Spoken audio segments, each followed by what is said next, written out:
Cela faisait 3 jours que les géantes marchaient dans la montagne. Et plus elles montaient, plus il faisait froid.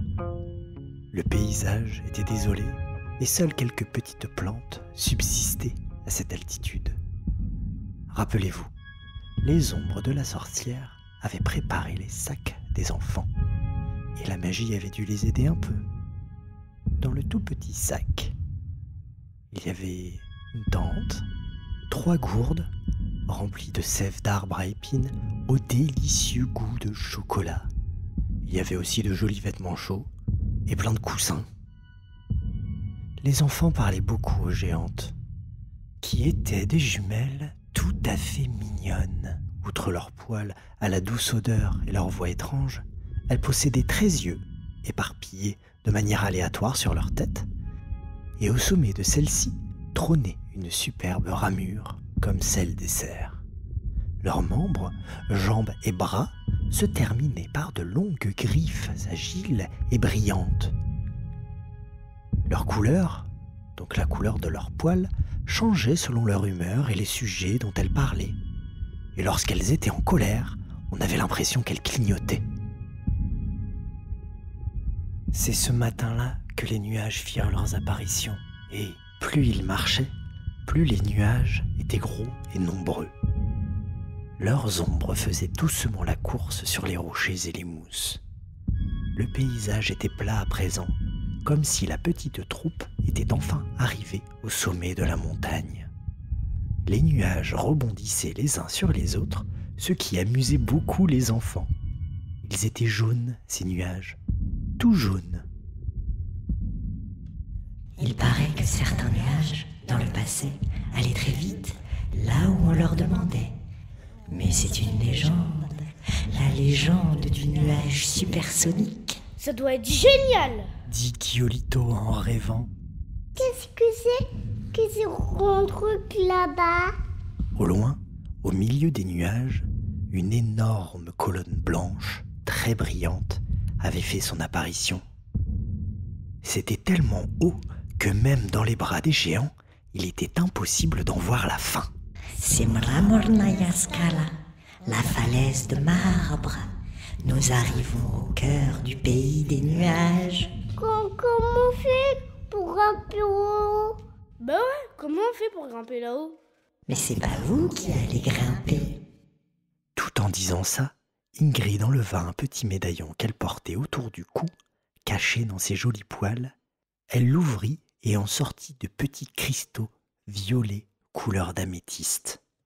Donnez ça à vos gentils amis, les animaux. Berkut et Rikki-Kitaoui reniflèrent cette étrange chose et les avalèrent d'un coup.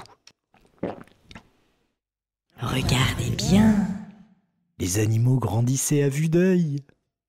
Rikki-Kitaoui. Rikki-Kitaoui reniflait Garibaldi, en faisait le tour et manifestement ne comprenait pas ce qui lui arrivait. Berkut, quant à lui, étendit les ailes. Elle faisait la taille des géants. Montez sur leur dos, les enfants. Nous allons leur dire quoi faire. Un son étrange sortit de la bouche sans dents de Greta. Et aussitôt, Berkut fit glisser une rafale de vent sous ses ailes et Rikki-Kitaoui bondit dans les airs. Elle sautait de nuage en nuage, suivant l'aigle géant qui montait en volant le long de la falaise blanche et lisse. Criait Giolito. Criait Garibaldi en s'accrochant de toutes ses forces au poil de la mangouste. Et il montait, montait, montait. Rikki-Kitaoui croisant Berkut, Berkut reprenant de l'avance sur Rikki-Kitaoui qui bondissait encore vers d'autres nuages, toujours plus vite, toujours plus haut, et les enfants accrochés n'en croyaient pas leurs yeux. Giolito regarda en bas. Les géantes étaient désormais plus petites que des souris. Le ciel était d'un bleu tellement foncé qu'on aurait dit un crépuscule d'été. Les deux bestioles se posèrent en haut de Mramornaya Scala. Le haut de la colonne de marbre était plat et en son centre miroitait un lac transparent. Un lac d'eau.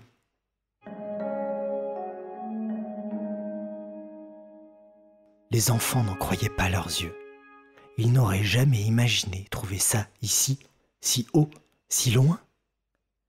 Les animaux se précipitèrent au bord et se mirent à boire et à se rouler dedans. Les enfants coururent et s'y jetèrent à leur tour. Quelle sensation étrange que celle de l'eau. Ce fut une joie inouïe, une partie de jeu délirant.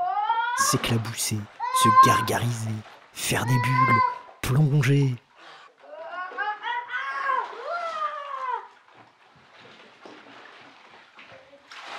Des heures s'écoulèrent et Garibaldi, qui avait froid, sortit de l'eau et se blottit contre le ventre poilu de Rikiki-Taoui. Je suis fatiguée, c'est froid.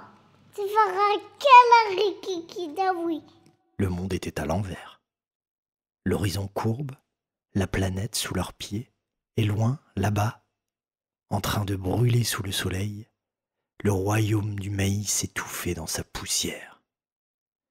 Giolito était perdu. Tant de routes, tant d'aventures, une aussi belle récompense. Mais pourquoi? Pourquoi nous avoir conduits là? Y a-t-il quelqu'un qui m'entende?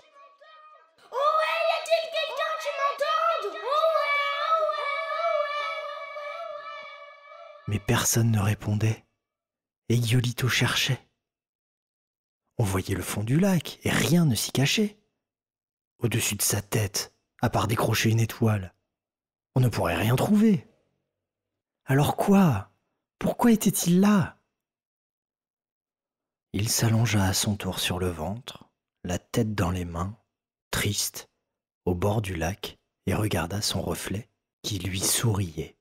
Et le reflet se mit à danser.